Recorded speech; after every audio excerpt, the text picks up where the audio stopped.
नमस्कार, मैं Sudha Chandran crime alert के आज के इस एपिसोड में आप सबका स्वागत करती हूँ। शादी बहुत खुशी का चीज होता है, फिर चाहे वो पकड़वाई क्यों ना हो, प्यार से सब ठीक हो जाता है। दी घर गृहस्थी बचाने के लिए हमने वो सब कुछ किया जिसकी वजह से हमको सिर्फ हमारे शरीर पर नहीं बल्कि हमें हमारी आत्मा से तक नफरत होने लग गई। ऐसे तो बहुत सारी चीजों का मलाल है, लेकिन सबसे ज्यादा इस बात का है कि डॉक्टर साहब कभी हमारे प्यार को ही नहीं समझ पाए।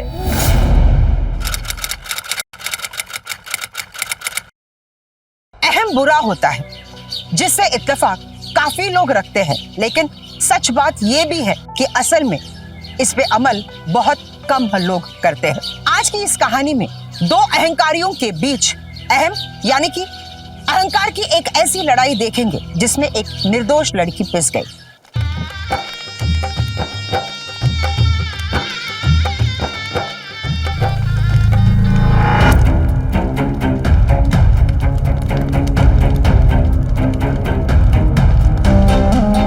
वर वधू फेरों के लिए खड़े हो जाइए।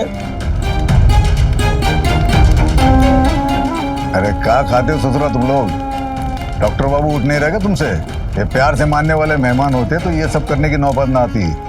सारा जोर लगाओ। क्या करें, मेहमान है ना, इसलिए जोर जबरदस्ती नहीं कर रहे हैं, आराम से कर रहे हैं।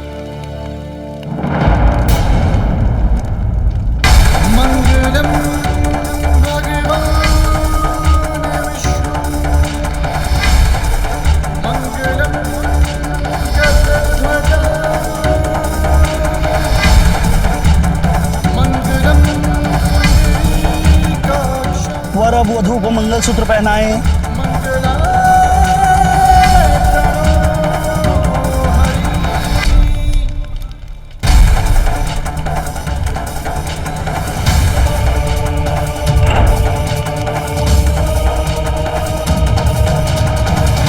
भगवान विष्णु मंगलम गरुड़ध्वज मंगलम पुंडरीकाक्षाय मंगलाय तनोहरि। मंगलम भगवान विष्णु मंगलम गरुड़ध्वज मंगलम पुंडरीकाक्षाय मंगलाय तनोहरि। मंगलम भगवान विष्णु मंगलम गरुड़ध्वज मंगलम पुंडरीकाक्षाय मंगलाय तनोहरि।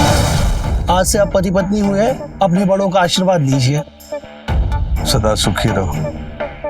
का मेहमान बाबू, पैरों पर भी जबरिया गिराना पड़ेगा का? ईश्वर तुम्हें सद्बुद्धि दे।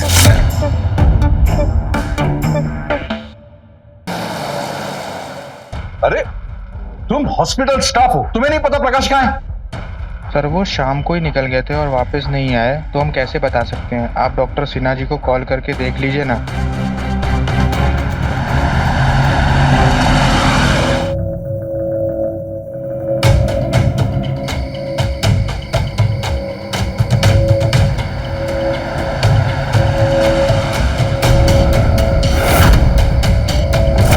प्रकाश,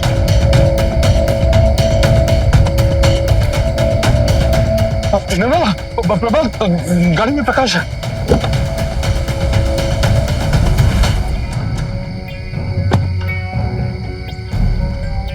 अरे भाई खड़े खड़े मुंह क्या देख रहे हो हमारा? दूल्हा दुल्हन को बाहर उतारो।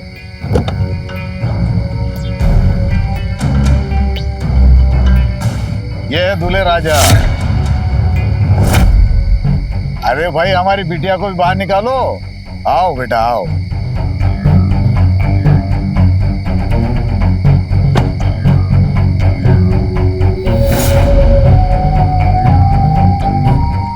नमस्ते समधी जी, माफ करना आपको शादी में नहीं बुला पाए, लेकिन हमारा कोई दोष नहीं है। ये सारा दोष मेहमान जी का है। प्यार से मान गए होते तो ऐसी शादी करते कि सारा इलाका देखता। खैर देखो, हमारी बिटिया की शादी में हम कोई शॉर्टकट नहीं मारना चाहते, इसलिए दहेज का पूरा सामान लेके आए हम। अरे बोरे भर भर के लाए हैं। अरे खड़े खड़े हमारा मुंह क्या देख रहे हो? जाओ दहेज का सामान लेके आओ, भर दो घर में। आप लोग क्या देख रहे, ऐसे क्यों खड़े? अरे जाइए थाल वाल लेके आइए, दूल्हा दुल्हन को स्वागत कीजिए।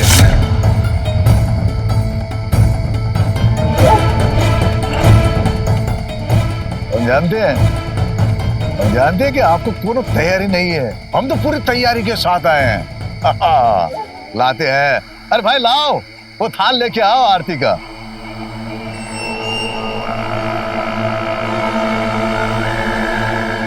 लीजिए ना, दूल्हा दुल्हन का स्वागत कीजिए जम के।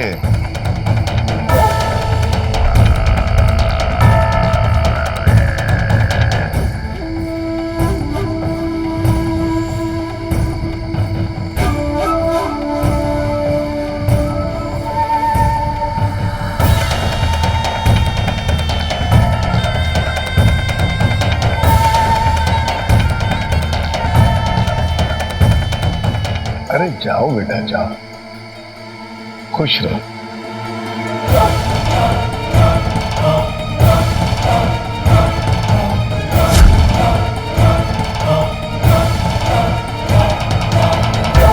हे बाबू, हमारे दामाद जी में वो अकड़ है,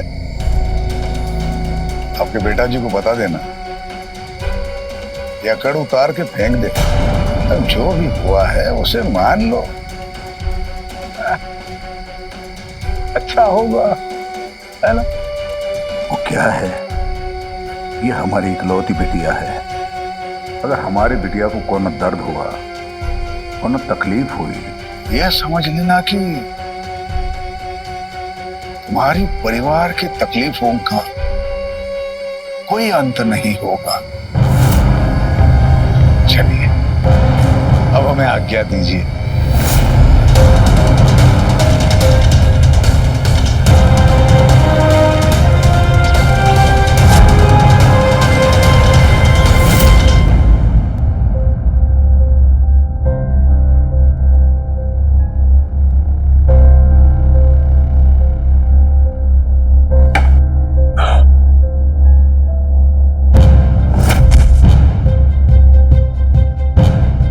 निकल यहां से, चल चल। सुना नहीं तूने क्या बोला तेरे को मैंने? धक्के मार के यहां से बाहर निकालूंगा। चल निकल यहां से।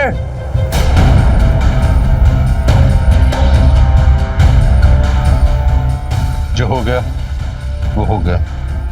क्यों? इसका बाप आपको डरा के गया है ना? किसी को भी इसके बाप से डरने की जरूरत नहीं है। इसके बाप की अकड़ तो मैं निकालूंगा। क्या लगता है तुम्हें कि ये सब करके तुम क्या मेरी पत्नी होने का दर्जा पालोगी? ऐसा बिल्कुल नहीं होगा। बहुत जल्द मैं तुम्हें तुम्हारे बाप के घर पर छोड़ूंगा, समझ गई? और जिस पकड़वा शादी की वजह से तुम यहां पर आई हो ना, नहीं मानता मैं इस पकड़वा शादी को।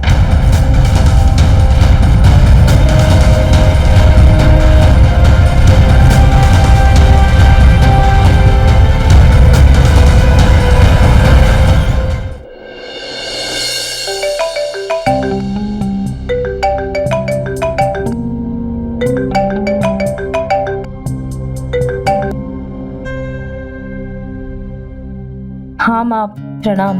प्रणाम बिटिया। क्या हुआ, अभी तक सो रही हो क्या? बिटिया वो तेरा ससुराल है, वहां पर देर से उठने से काम नहीं चलेगा। क्या माँ, हमें तो कुछ समझ ही नहीं आ रहा कि हम ऐसा क्या करें जिससे यहाँ सब कुछ ठीक हो जाए। सब बहुत नाराज है हमसे, और सबसे ज्यादा तो डॉक्टर साहब। देखो बिटिया, हर पकड़वा विवाह में शुरू में ऐसा ही होता है, धीरे धीरे सब ठीक हो जाता है। देख, इसके बाद तो सब कुछ तुम्हारे ही हाथ में है। वैसे भी अब डॉक्टर बाबू से जबरदस्ती तुम्ही को तो करना था पकड़वा विवाह, अब संभालो। अरे माँ, हम तो ऐसे ही मजाक में बोले, पर बाकी सब तो ये पापा की जिद की वजह से ही हुआ है ना। बेटा, किसकी वजह से हुआ, क्यों हुआ, ये सब सोचकर तू खुद को हताश मत कर, समझी? देख बेटा, धीरे धीरे तू सारी चीजें अपनी तरफ कर सकती है। अपने अच्छे आचरण से, अच्छे व्यवहार से सबका मन जीत लेना, फिर धीरे धीरे सब तेरी बात सुनेंगे, समझी? अच्छा सुन, अब मुस्कुरा, अच्छे से उठ और सबको जाके चाय पानी दे। हाँ, जाके घुल मिल सबके साथ बिटिया, जा। जी माँ, प्रणाम, रखते हैं। प्रणाम, जीती रह।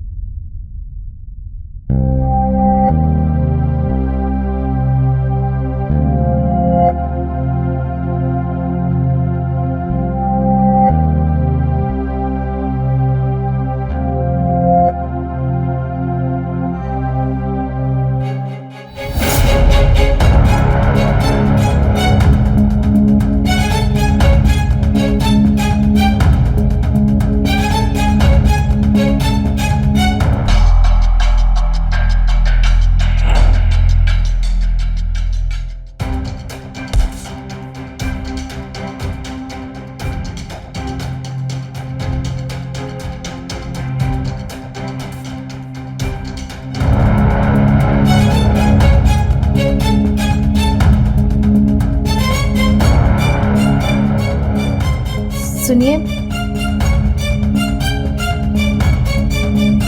सुनिए ना,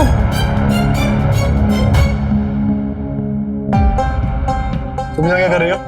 तो निकलो यहाँ से। मैं चली जाऊंगी, पर आप ये तो बताइए कि आप चाय लेंगे या कॉफी?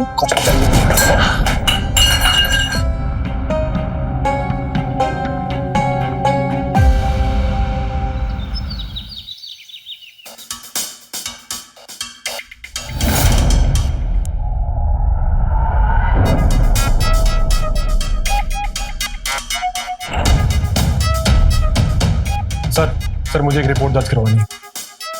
बैठी। कहाँ की रिपोर्ट? सर मेरा नाम प्रकाश सिंह है और मैं पकड़वा विवाह का विक्टिम हूँ। किसने कराई तुम्हारी शादी? वीर बहादुर सिंह ने। उसने अपनी बेटी की शादी मुझसे जबरदस्ती करवाई है, मेरा अपहरण करवा के। प्लीज सर आप हमारी मदद कीजिए और उस लड़की और वीर बहादुर सिंह से हमारे परिवार को मुक्त करवाइए सर। वीर बहादुर सिंह जैसे शरीफ आदमी पे काहे इल्जाम लगा रहे हो? दहेज कम मिला है क्या? आप क्या बात कर रहे हैं सर? आपको हम दहेज लेने वाले लग रहे हैं? और किस एंगल से आपको वीर बहादुर शरीफ आदमी लग रहा है? सर एक नंबर का गुंडा है वो। आप उसकी तारीफ करने के बजाय कुछ एक्शन लीजिए सर। एक्शन ही ले रहे हैं तुमको आगाह करके। पानी में रह के मगरमच्छ से बैर नहीं करते, ये तो बहुत बड़ा वाला मगरमच्छ है, निकल जाएगा तुमको, तुम्हारे परिवार दोनों को। अच्छे से समझ गए सर हम। आप किस तरह पुलिस स्टेशन में बैठ के कानून का मौखाल बना रहे हो। और आपको क्या लगता है सर आपकी इन बातों से हम डर जाएंगे? आपके सीनियर ऑफिसर्स के पास जाएंगे और जाकर के उनको बताएंगे कि किस तरह आप कानून का मिसयूज कर रहे हैं। कानून का मिसयूज कैसे करते सिखाए तुमको? अंदर डालो इसको। सर आप ये गलत कर रहे हैं, मैं बोल रहा हूं आपको। सर मैंने कुछ नहीं किया है सर ये ठीक नहीं हो रहा है। हमने नेहा से बात की थी, उसके ससुराल वाले बहुत ही गुस्से में थे। हमने किसी तरह उससे तो हिम्मत दे दी। पता नहीं क्यों हमारा जी बहुत घबरा रहा है। कहीं हमने ये पकड़वा शादी कराकर कोई गलती? अरे अपने चूल्हा चौके भर से मतलब रखो ना तुम। हमारे फैसलों पर सवाल करना हमें अच्छा नहीं लगता, पता है ना तुमको। हाँ दारोगा जी बोलिए। आपके दामाद जी आए यहाँ पुलिस स्टेशन में आपकी कंप्लेंट लिखवाने। बैठा के रखिए, आते हैं हम। जी।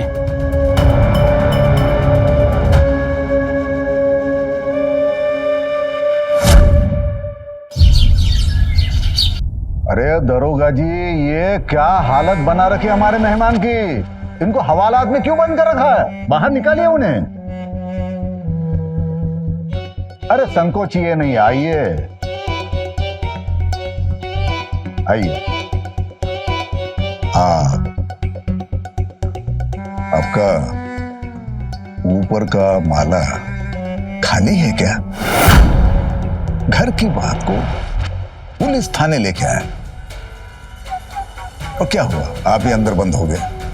अब बताएं, अगर हम चाहें तो तुम्हारे पूरे परिवार को अभी के अभी पुलिस थाने ला सकते हैं, खींच के लाएं।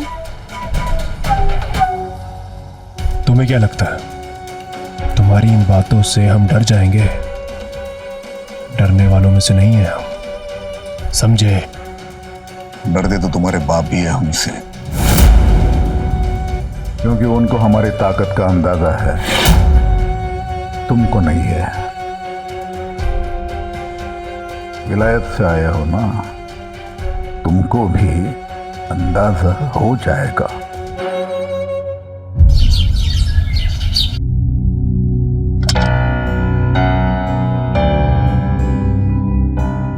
माँ जी मैंने ना भुजिया बनाई है खोया डाल के, लीजिए ना। मुझे मीठा पसंद नहीं है। मुझे शुगर है।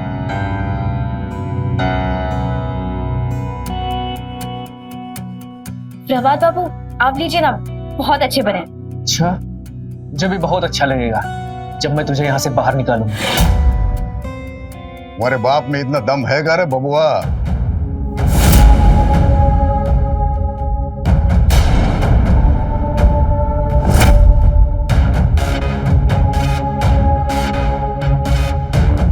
छोटे जरा तमीज से बात करना हमारी बिटिया के साथ। तुमसे 100 गुना ज्यादा लाड़ प्यार से पाले हैं हम इसको।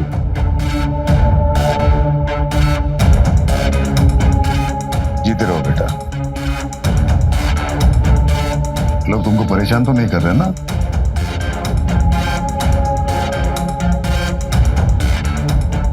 तकलीफ हो तो बता देना, अभी के अभी सीधे कर देते एक एक को। अरे दामाद जी कहाँ है? रंजनवा, दामाद जी को ले आओ।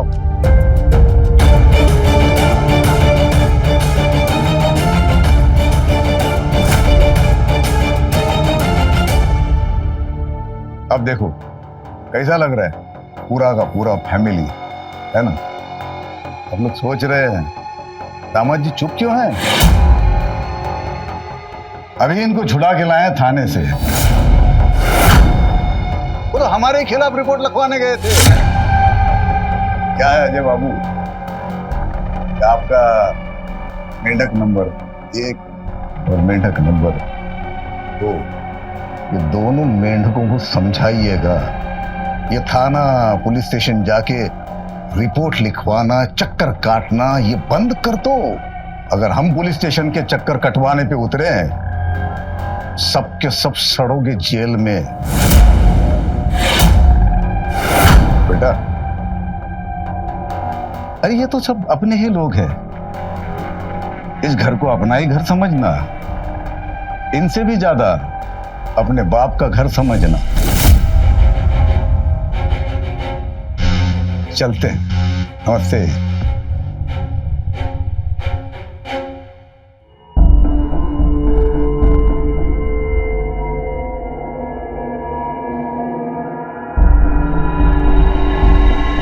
हमारा बाप अपने आप को बहुत बड़ा दबंग समझता है ना, उसको लगता है कि ये सब करके मेरे परिवार को डरा धमका के तुम्हें मेरे गले में बांध देगा।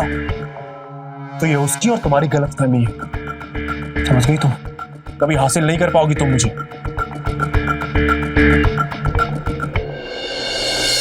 अगर हमें पता होता ना कि हमारा अनपढ़ होना हमारा सबसे बड़ा अवगुण बन जाएगा, तो हम दुनिया भर की पढ़ाई कर ली होते अब तक। ये गलती तो बच्चों के साथ साथ घर वालों की भी होती है ना।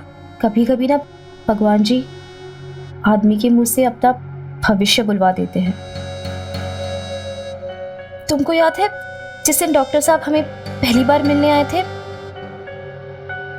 तब हम ऐसे ही मजाक में बोल दिए थे कि हमारा पकड़वा विवाह होगा, काहे कि वो हमें बहुत पसंद थे। और देखो ना, हमारा पकड़वा विवाह ही हो गया। अब घूरना बंद भी करो। वो का है ना, कल तो साक्षात डॉक्टर बाबू के दर्शन होने वाले हैं। सगाई है ना कल। तुम करना ना अच्छे से तैयार कर हमें, और इतना अच्छे से करना ना कि जिस तरह डॉक्टर साहब हमारे मन में बस गए ना, उसी तरह हम भी उनके मन में बस जाए। इतना लगाव अच्छा नहीं है, कहीं तुमको पसंद नहीं किया तो? काहे पसंद नहीं आएंगे? क्या कमी हम में? ना पसंद करने के भी बहुत कारण होते हैं, है ना? अगर ऐसा हुआ ना, वरना हम पापा से कह के पकड़वा विवाह कर लेंगे डॉक्टर साहब से।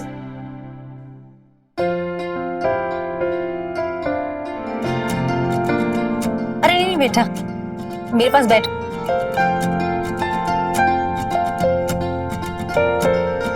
सुंदर है ना हमारी बिटिया? बहुत सुंदर है, ये तो फोटो से भी ज्यादा सुंदर है।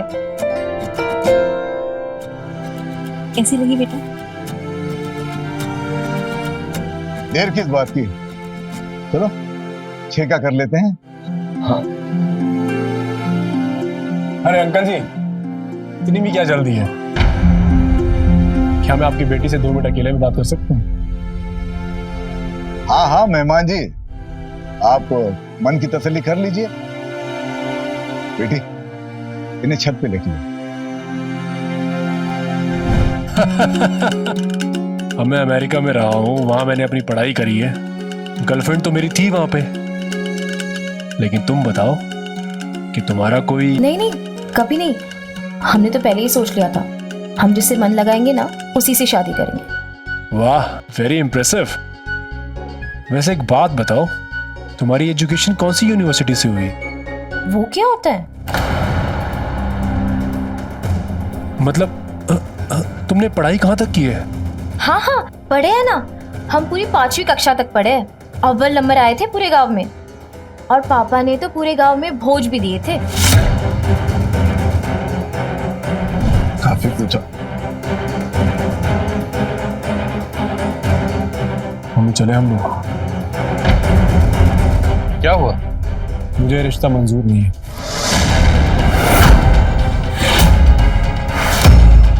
आखिर बात क्या होगी? पापा आपको पता था ना कि लड़की अनपढ़ है, तो आप लोगों ने रिश्ते के लिए हाँ कैसे बोल दिया? अगर मैं इससे शादी कर लूं और इसको अपने दोस्तों के सामने लेकर के जाऊं और उनसे इंट्रोड्यूस करवाऊं, तो जब ये अपना मुंह खोलेगी तो मेरी इज्जत का कचरा हो जाएगा। चलिए आप लोग। अरे दामाद जी, अरे काहे बात का पतंगड़ बना रहे हो? अरे लड़की का पढ़ा लिखा नहीं होना ये कब से समस्या हो गई? ज्यादा पढ़े लिखे पति पत्नी में प्यार कम, तो झगड़े ज्यादा होते हैं।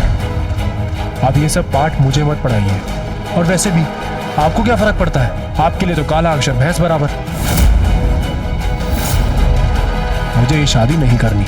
चलिए आप लोग। अरे अरे रुकिए दामाद जी, हम मानते हैं कि हमारी बिटिया थोड़ी कम पढ़ी लिखी है, तो ऐसा करते हैं हम आपको 20-30 लाख रुपया दहेज ज्यादा दे देते हैं, हमारी जमीन पर आपका अस्पताल बना के देते हैं। अरे आपको समझ में आ रहा है कि आप क्या बोले जा रहे हैं? हमें नहीं चाहिए आपका पैसा। आपकी इस अनपढ़ बिटिया से हम शादी नहीं करेंगे, कह देते हैं आपसे। चलिए आप लोग। रुको बाबू, हमारे साहब की बेइज्जती करने की कोशिश की ना तो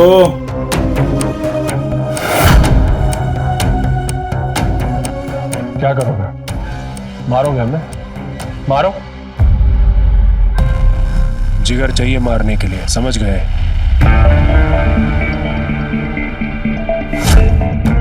जिगरा तो इतना है दामाद जी कि आपके साथ आपका पूरा परिवार यहीं निपट जाएगा, किसी को कानो कान खबर नहीं होगी। आपको मेहमान कहे हैं तो पूरा करके दिखाएंगे।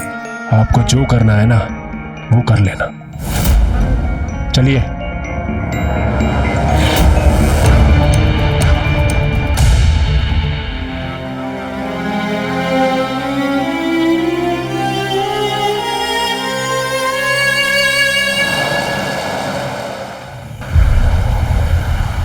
गाड़ी रोको भैया, भैया गाड़ी रोको, गाड़ी रोको भैया, गाड़ी रोको, मेरी मदद करो भैया। तो मेरे भैया का एक्सीडेंट हो गया भैया। कैसे?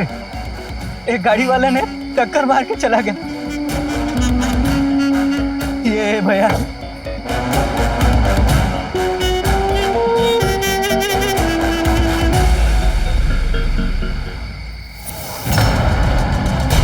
अरे छोड़ो मुझे, छोड़ो मुझे।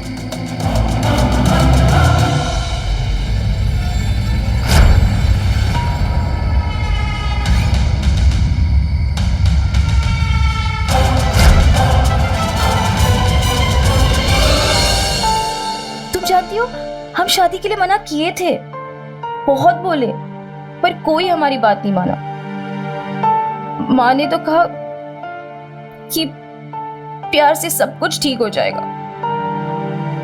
पर डॉक्टर साहब हमारी तरफ देखते भी नहीं, तो प्यार कहाँ से करे? देखो चाची जो भी बोली वो गलत तो नहीं बोली, उनको दर्शाओ कि शादी करने का तरीका गलत था, लेकिन ये रिश्ता और प्यार गलत नहीं है। अगर तुझे ये लड़की पसंद नहीं, इसके साथ नहीं रहना चाहता, तो वापस अमेरिका चला जा, हमेशा हमेशा के लिए।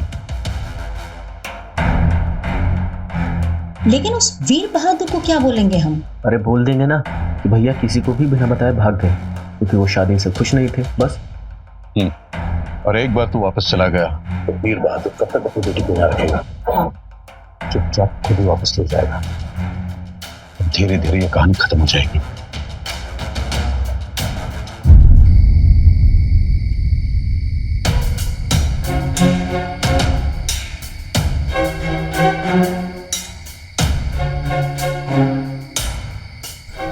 चलता हूँ।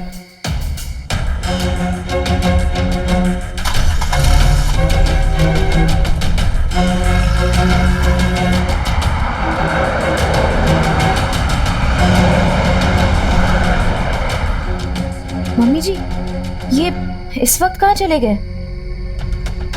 आप लोग कुछ बोल काहे नहीं रहे? तुम लोगों की पहुंच से बहुत दूर, समझी?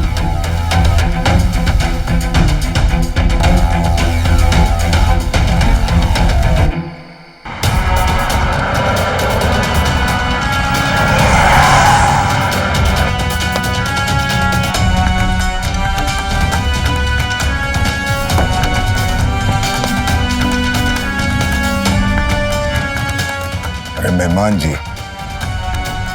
इतनी मुश्किल से दामाद बनाए आपको, इतनी आसानी से थोड़ी जाने देंगे। चलिए घर चलिए। प्रकाश किसी पंछी की तरह फड़फड़ा रहा था, क्योंकि वो उस पिंजरे से आजाद होना चाहता था। हालांकि उसका अहंकार उसको बेचारे होने का एहसास बिल्कुल नहीं करा रहा था, और शायद इसी वजह से नेहा के प्रति उसने कड़क रुख अपनाया। पूरी कोशिश कर रहा था वो नेहा को अपनी जिंदगी से फेंकने, इस बात की परवाह किए बगैर कि नेहा उसे बहुत प्यार करती थी। नेहा उसे खुश करने और घुलने मिलने की लगातार कोशिश कर रही थी, लेकिन प्रकाश की कठोरता और उसके प्रति नफरत कम होने का नाम ही नहीं ले रही थी। नेहा के मन में हताशा बढ़ती चली जा रही थी, और वो ये नहीं समझ पा रही थी कि इस रिश्ते का अंजाम क्या होगा।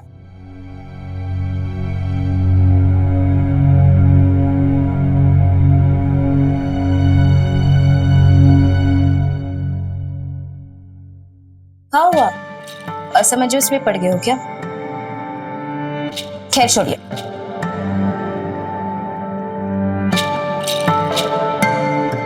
आपका फेवरेट कलर है ना? अरे वाह, तुम्हें तो मालूम पड़ गया कि हमें क्या पसंद है। क्यों ना हो, आपकी बीवी जो है तो तुम्हें ये भी मालूम होगा कि हमें क्या पसंद नहीं है। तुम्हारे ढकोसले करना हमें बिल्कुल पसंद है, समझ गई? तो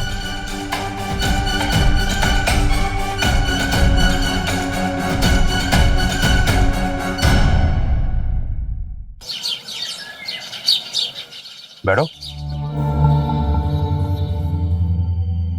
बोलो। विधायक जी, मुझे छोड़कर मेरा पूरा परिवार उस वीर बहादुर से डरा हुआ है। पुलिस वालों ने कुछ नहीं किया? जी, मैं गया था पुलिस स्टेशन। पुलिस वालों ने मेरी मदद तो नहीं की, बल्कि उल्टा मेरे ऊपर ही केस बना करके मुझे अंदर कर दिया। बस मैं यही चाहता हूँ कि आप मुझे और मेरे परिवार को उस वीर बहादुर और उसकी बेटी से छुटकारा दिलवाइए। मुझ पर भरोसा रखो, अगर तुम और तुम्हारा परिवार निर्दोष है तो मैं तुम्हारी सपोर्ट करूंगा। बाकी आज मुझे कहीं निकलना है, 1 हफ्ते में वापस आ रहा हूं, उसके बाद आके तुम मुझे मिलना। जी, थैंक यू।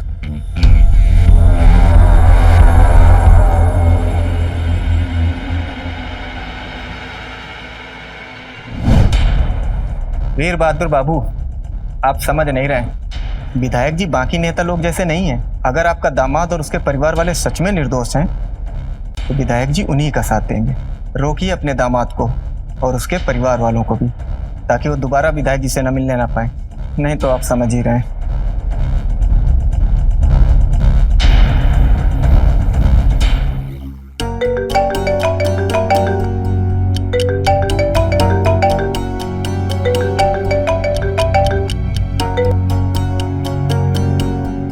हेलो। हाँ पापा, प्रणाम। हाँ बेटा, कैसी हो? ठीक तो हो ना? हाँ, हम ठीक है। आप कैसे हो? हाँ, हम लोग भी ठीक है। क्या बात है पापा, आप कुछ परेशान लग रहे हो। हाँ नेहा बेटा, बात ही कुछ ऐसी है। इस बार ये प्रकाश तुमको घर से बाहर निकलने का पुख्ता इंतजाम किया है। तो अब? तो क्या, इसका भी तोड़ निकाल लिए हम। अब डराएंगे धमकाएंगे नहीं, अब सबक सिखाएंगे, मजबूर कर देंगे उसको तुमको अपनाने के लिए और हमारे पैरों में गिरकर हमसे माफी मांगने के लिए। बस अब तुमको इस काम में हमारा थोड़ा साथ देना है।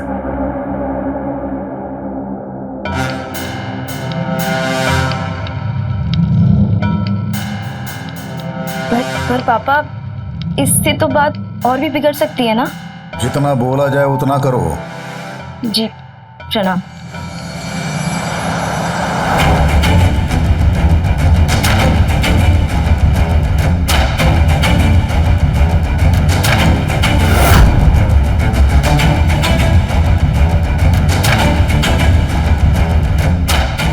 शादी बहुत खुशी का चीज होता है, फिर चाहे वो पकड़वाई क्यों ना हो। प्यार से ना, प्यार से सब ठीक हो जाता है। जितना बोला जाए उतना करो।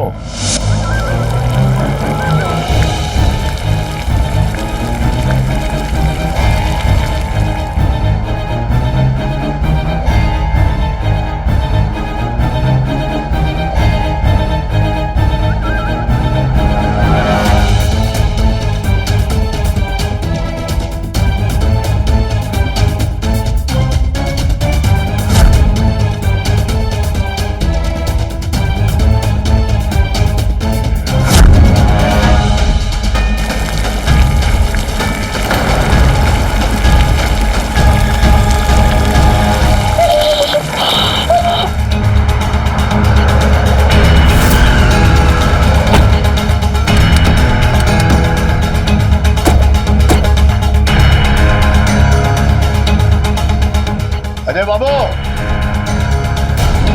अजय बाबू, हाँ अजय बाबू।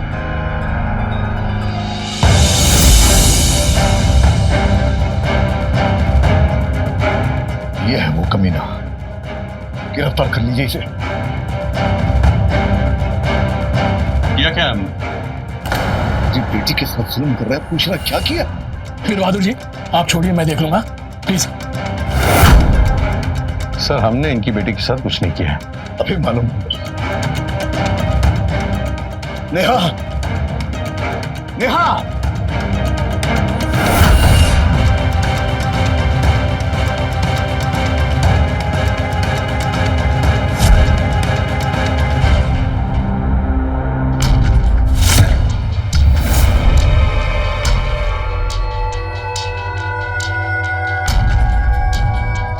नहीं देखिए इन्होंने क्या किया मेरे बच्चे के साथ।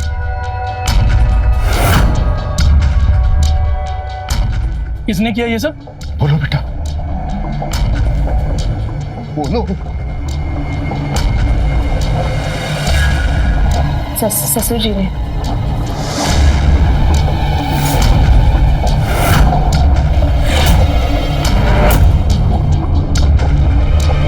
ये क्या कह रही हो नेहा? इन्होंने कब किया तुम्हारे साथ ऐसा? ये झूठ बोल रही है। मैंने कभी इसके साथ कोई बदसलूकी नहीं की। अच्छा, तो उसके पैर पे जो जले का निशान है वो अपने आप प्रकट हो गया है? देखिए ऊपर वालों को सबूत दिखाने के लिए हमें इस जले के निशान की फोटो लेनी पड़ेगी।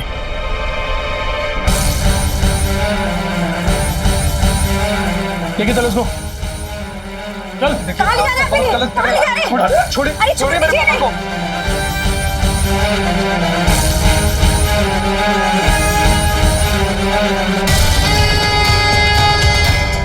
सब ठीक हो।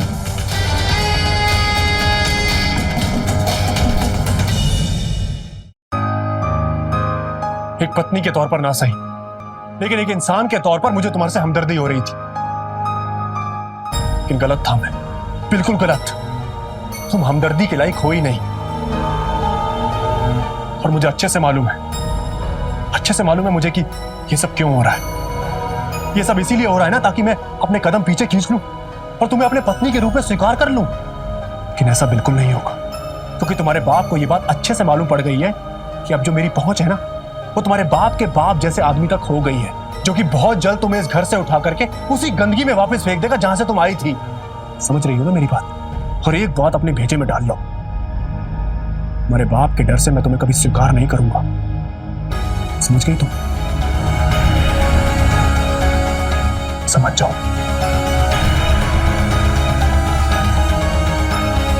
वीर बहादुर और प्रकाश के बीच अहम की इस लड़ाई में अब तक वीर बहादुर का पलड़ा भारी रहा, लेकिन अब प्रकाश ने पूरे मामले को उल्टा कर दिया था, जिसकी वजह से अब इस लड़ाई में प्रकाश आगे निकल गया। अपने इस अहम को शांत करने के लिए वीर बहादुर ने अपनी बेटी को इस्तेमाल करने से भी पीछे नहीं हटा और उसने प्रकाश के पिता को जेल पहुंचा दिया। ईमान जी, हमें जिंदगी का तजुर्बा है, इसलिए कुछ बात बतानी है आपको। नहीं, जिस बात के लिए आए वही बात करते हैं। अरे करते हैं, बैठिए बैठिए, बैठ के बात करते हैं। बोलते हैं समझ, बात यह है कि जो भी हुआ उसे भूल जाइए। आप भी अपनी जिद त्याग दीजिए, हम भी। आप हमारी बेटी को अपने घर में, अपने मन में स्थान दीजिए। हम कंप्लेंट वापस लेते हैं, आपके पिताजी को घर लेके आते हैं। देखिए, हमारे पापा की टेंशन मत लीजिए आप, वो तो घर वापस आ ही जाएंगे और इसका इंतजाम भी हो गया है। और रही बात आपकी बिटिया की, तो उस अनपढ़ को हम कभी नहीं अपनाएंगे। समझ रहे हैं ना आप? अकड़ तो बहुत है, रस्सी जल गई और बल को हम राख कर देंगे। देखो डॉक्टर बाबू, हमसे टकराओगे तो बहुत पछताओगे। ये धमकियों से मैं डरता नहीं हूं, समझ गए ना आप? डरना छोड़ दिया है आप, समझ गए ना? चलिए चलते हैं, प्रणाम। तुम डरोगे बबुआ, डरोगे भी और हमारे पैरों में गिरकर हमसे माफी भी मांगोगे। तुम हमारे अहम को जानते नहीं। अब तुमको अपने देवर पर इल्जाम लगाना है कि उसने तुम्हारी इज्जत लूटने की कोशिश की और इसमें तुम्हारी सास ने उसे साथ दिया। पर पापा, ये तो बहुत गलत बात हो जाएगी ना। हम जो बोल ले उतना करो। पापा, एक बार हमारी बात माँ से करा दीजिए ना। हमने जो बोला है इससे करवाओ।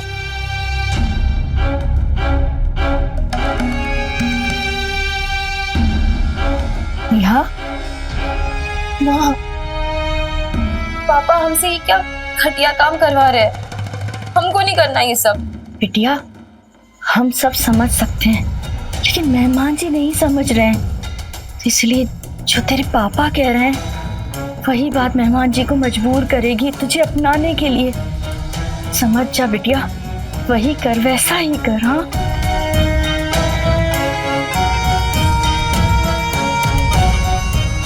बातें बहुत हो गई, हम थोड़ी देर में पुलिस लेके तुम्हारे घर आ रहे हैं।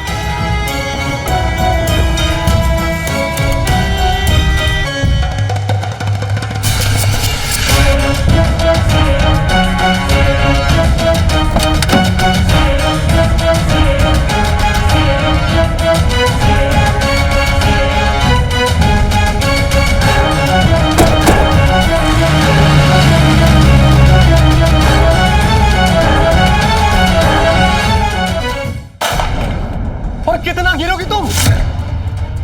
मेरे भाई ने तुम्हारा रेप किया। छी! इतनी घटिया बात बोलने से पहले तुमने ये नहीं सोचा है? ये नहीं सोचा तुमने कि लोग थूकेंगे तुम्हारे मुंह पर? तुम्हारी इन्हीं बातों की वजह से मालूम पड़ता है कि कितनी घटिया परवरिश है तुम्हारी। समझ रही हो मेरी बात को? जी करता है कि तुम्हारा गला दबा दूं। क्या लगता है तुम्हें क्या लगता है कि तुम्हारी इन बातों की वजह से तुम मुझे पालोगी? मैं तुम्हें स्वीकार कर लूंगा? अरे तुम तो मेरे प्यार के क्या, तुम मेरी नफरत के भी लायक नहीं हो। तुम्हें ना डूब के मर जाना चाहिए।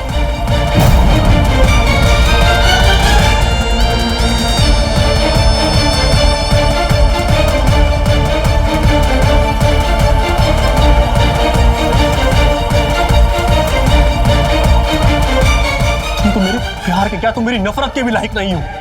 डूब के मर जाना चाहिए तुम्हें।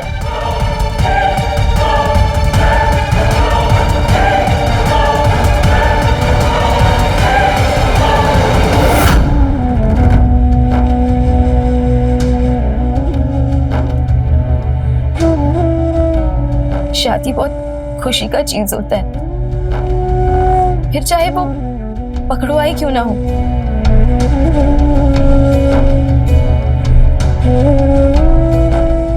प्यार से ना, प्यार से सब ठीक हो जाता है। यही बोले थे हमें सब, जब हमारी शादी जबरदस्ती डॉक्टर साहब से हुई थी। जबरदस्ती इसलिए कहे कि अनपढ़ होने की वजह से वो हमसे शादी करने से इनकार कर दिए थे और उनसे हमारी शादी करना पापा की जिद बन गई थी।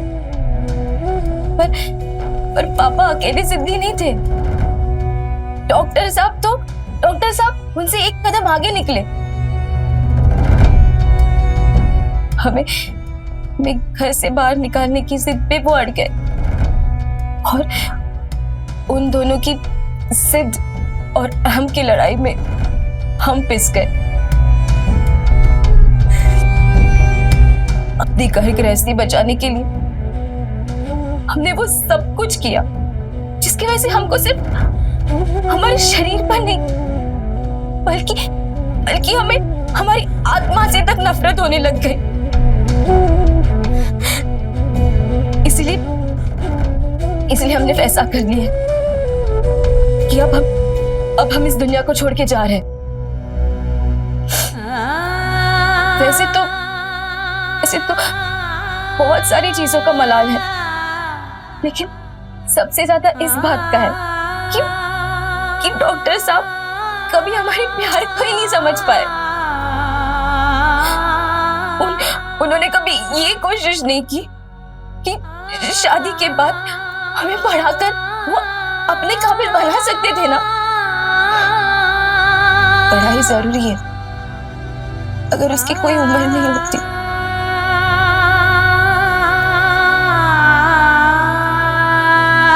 आखिर में जाने से पहले बस हम पापा और डॉक्टर साहब से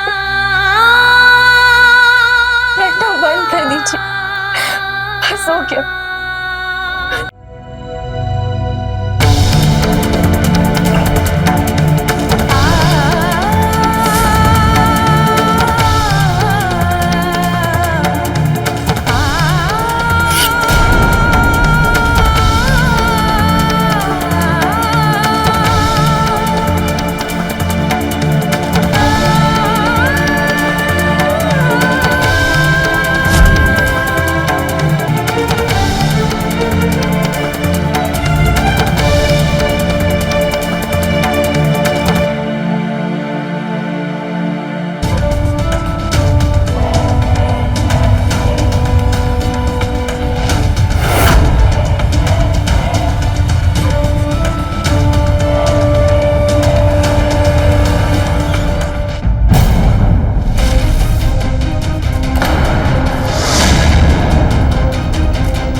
श्रीमद् भगवद गीता के एक श्लोक के अनुसार अहम यानी कि अहंकार या घमंड जिस किसी इंसान के अंदर निवास करता है वो इंसान असुर समान होता है, जिसमें बनाने की नहीं बल्कि बिगाड़ने की शक्ति ज्यादा होती है। वीर बहादुर और प्रकाश में अहम की इस लड़ाई ने कुछ ऐसा ही काम किया। इस कहानी से हमें एक सीख जरूर मिलती है और वो ये है कि अपने अहम को अपनी सबसे बड़ी चीज समझने की गलती कभी ना करें, क्योंकि ये अहम वो वहम है जो आपसे आपकी परछाई या फिर आपकी पहचान भी कभी कभी छीन सकती है। इसी के साथ मैं सुधा चंदन आपसे विदा लेती हूँ इस वादे के साथ कि एक नए एपिसोड में एक नई कहानी के साथ हम फिर मिलेंगे। तब तक देखते रहिए क्राइम अलर्ट। डरना नहीं, मिटाना है। जय हिंद।